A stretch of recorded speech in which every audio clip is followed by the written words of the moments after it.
Hi, it's Nicole here from the Little Craft House. Today's tutorial is all about making polymer clay beads, perfect for matching up to your polymer clay earrings and other accessories that you make. Stick with me and I'll show you how to make them. Okay, so I've gone ahead and chosen my clay colours. I've gone for a bit of a naturals, neutrals sort of colour tones here. The majority of clay I've chosen to work with today is from the Sculpey Souffle range, just because that colours are beautiful. And I've also got a couple of Premos. So this one's the Premo Granite, and also this is yellow gold glitter mixed with white. I just really like that combination. I've also got a set of shape cutters here. I've chosen the circle ones. We'll talk a bit more about that later. I'll pop them to the side. I've got my roller. I've also got a sharp pokey tool. I'll pop that one to the side, and a few other things you'll need along the way, but we'll get to that afterwards. So what I'm going to do is pop my clays to the side, and I'm just going to start rolling them down. So for the beads that I'm making today, I want them all to be about the same size. So I'm going to use my slab square that I've got here. This my roller fits nicely on this and just brings it down to that, brings them down to about a 3mm thickness. So I'll do that to all of my clays. That way they're all the same.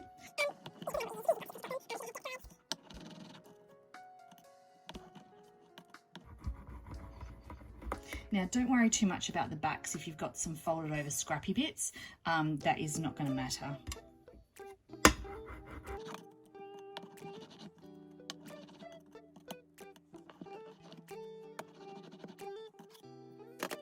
Right, now that they're all the same thickness, we can use our shape cutters. Now, as I said before, I've gotten some circle shape cutters today.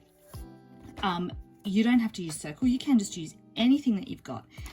The thing with the shape cutters is that if you want to keep all your beads the same consistent size, use some shape cutters. That way the clay, you're going to have the same amount of clay for each one. So I'm going to go with the medium sized one today. And I'm just going to cut out as many circles as I can from what's already here. Now, usually I would bunch up this clay and roll it out again and then get another bead out of it, but just for today we're just going to do one of each colour.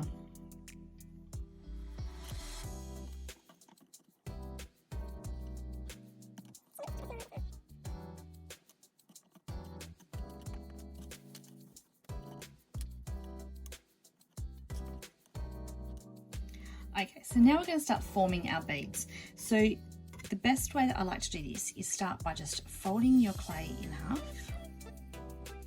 and you're just squeezing along just to squeeze out any of those air bubbles. We're then going to fold it in half again, and again squeezing from that center just to squeeze out those air bubbles, and then just start folding it into itself. Now, it helps if I have clean fingers so we don't color transfer. Right, so we are going to start squeezing it. So just keep squeezing it between your fingers, and this is going to get out any of that air. Pack it in nice and tight. It doesn't matter how you're doing it at this stage. Mine will sort of end up being a bit cubed to start with.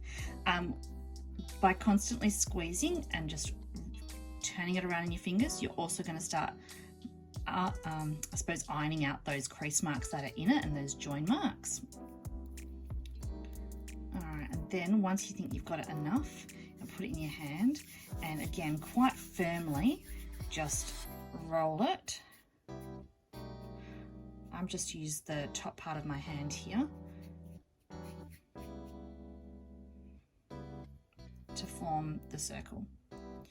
Okay, so it's not a perfect circle, but I don't like perfection, so we are going to, that's good enough for me. I also like to use a ruler. I didn't mention this before. I've got a ruler that I use to press down my beads as well, so this just kind of flattens them. I like to do this with all my beads. My little push. Do this before you poke the hole, that way you can centralize the hole a bit better. So it's just that little bit flatter, as you can see. There's a couple of reasons I like to do this. The main reason is I can pop them on the baking tray like that and they're not going to roll anywhere. And then when you make your necklace, they stack beautifully next to each other. I do round ones as well, but this is my preferred shape that I like. I'm then going to get my really sharp poker and I'm just going to poke that straight down the middle. Sorry, you can't see that. Straight down the middle there. Give it a bit of a twist. And then to make it come out the other end, we are just going to twist really slowly.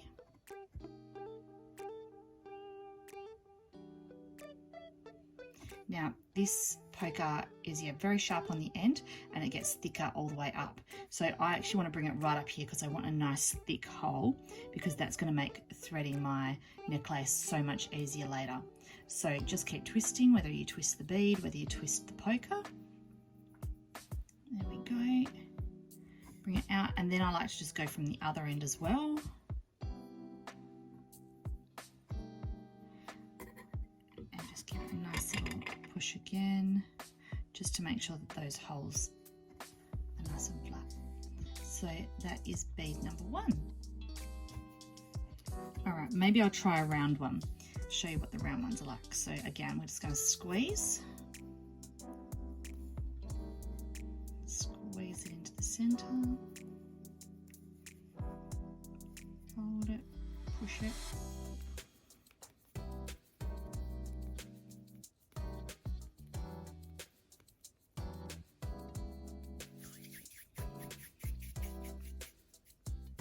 Now, it does take quite a bit of practice to get your beads in a good shape. Depending on how you roll them, you may end up with, I'll show you in a second. This one's pretty good being round though. So again, with the hole, I'm just going to pop it through very gently because it is a circle this time and we don't want to squash it. So very, very gently twisting. Might go from that side again.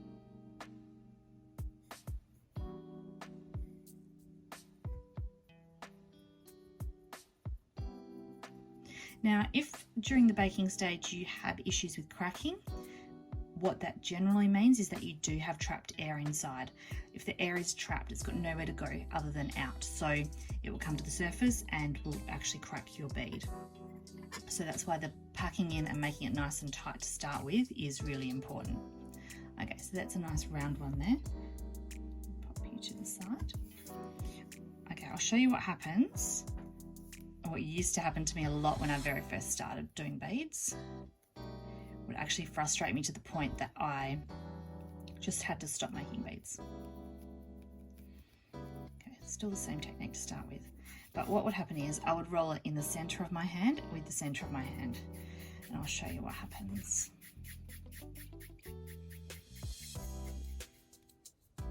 I would end up, actually that's not quite as exaggerated, but I would end up with a sort of like that.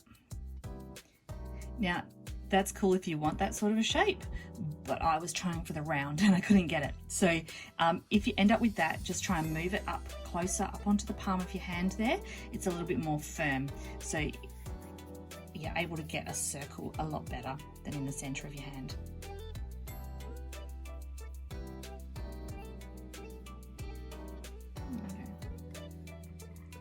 Again, I'm just going to flatten this one a little bit.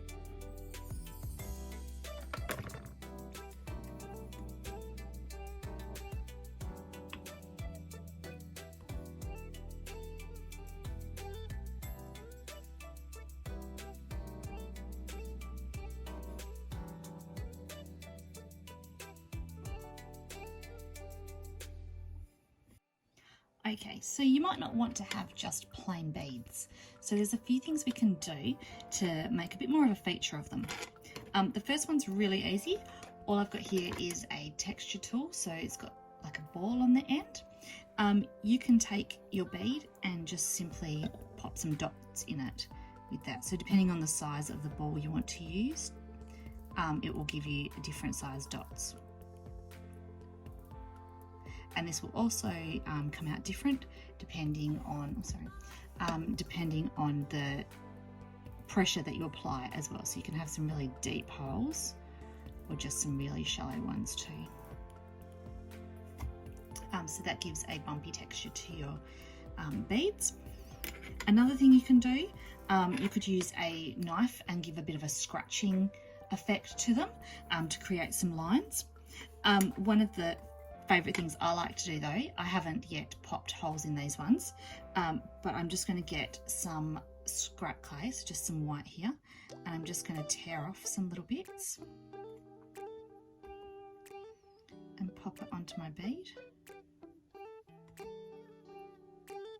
don't want those straight lines, so just pull those off.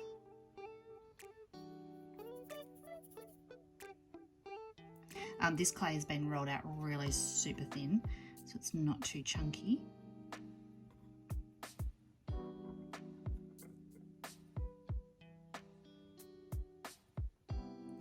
This rip and tear method works really well if your beads are a little bit dirty as well, or if you're using scrap clay and there's a particular colour that you don't like within it, you can hide it this way.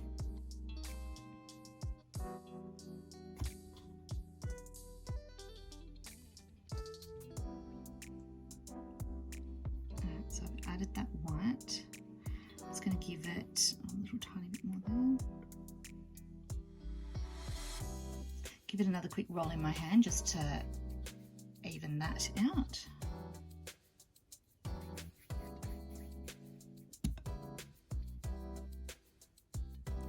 And then I thought what I might also add is a little bit of foil. So I've got some gold leaf foil here.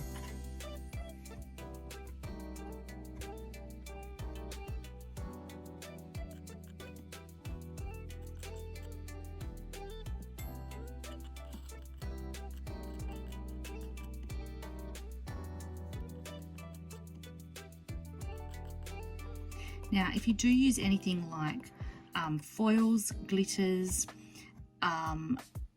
any additional things onto your clay, it's always recommended that you seal them, especially being beads. If they're going to be rubbing against clothing and whatnot, you are best to add a some sort of sealant afterwards. So whether it be a glaze, as in the Sculpey gloss glaze, or a varnish, just something that's going to protect that and hold that foil on. Okay, and I'm just going to give that another quick roll over in my hands just to secure that on. That's super pretty. And now I can poke my hole.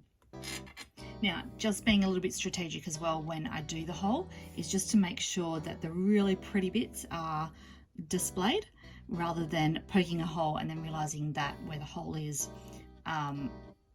that's the top or the bottom, and that another bead's going to be next to it and you're not going to see that part.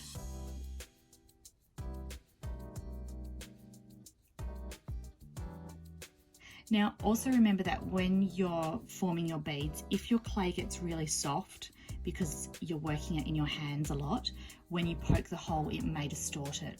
So if you do need to leave, you might need to leave your beads, come back to them after a little bit of time just to let them cool down. If you're working in a particularly hot or humid climate, you might want to pop them in the fridge, or just in a cool area, dark, cool cupboard maybe, just to get them to firm back up again so they're not too squishy and going to squish in your hands. Alright, so that's super pretty. So I'll pop that one down here too. Another thing you can do with your beads, as I mentioned before, you might have used some scrap clay. So if you've used scrap clay and it's not a very nice colour, I'm using some other scrap clay here, which was an end piece of a cane that I used, and you can wrap it in that. So making sure that your wrapping piece is bigger, and then just wrap it all the way around your smaller bead, pinching it in to make sure you're getting out any trapped air.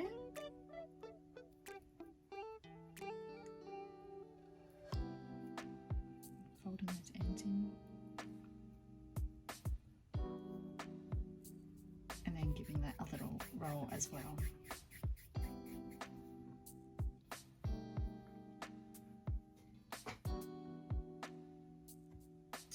And then with this one, I've just got to make sure that I do find the point so there's a join there. So I'm going to pop the hole in where that join is so that you don't notice that joined bit.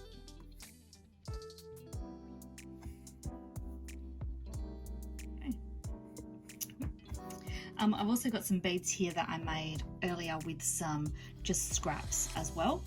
So these were just marbled together to coordinate then with the beads that I've made. This one's got some cracked foil through it as well. So there's lots of different things that you can do to make your beads all pretty and coordinate with each other. So I just thought I would finish by showing you some of the necklaces that I've made previously. I do like to occasionally team them up with a wood bead as a bit of a feature. I just think that goes along really nicely. And I've chosen to use a faux suede cord, which is a nice soft cord for going around your neck. So thanks for joining me today, guys. I hope you've enjoyed yourself and learned something new. And hopefully you guys give bead making a try, because it is certainly lots of fun. So thanks again for joining me, and I'll see you next time. Bye.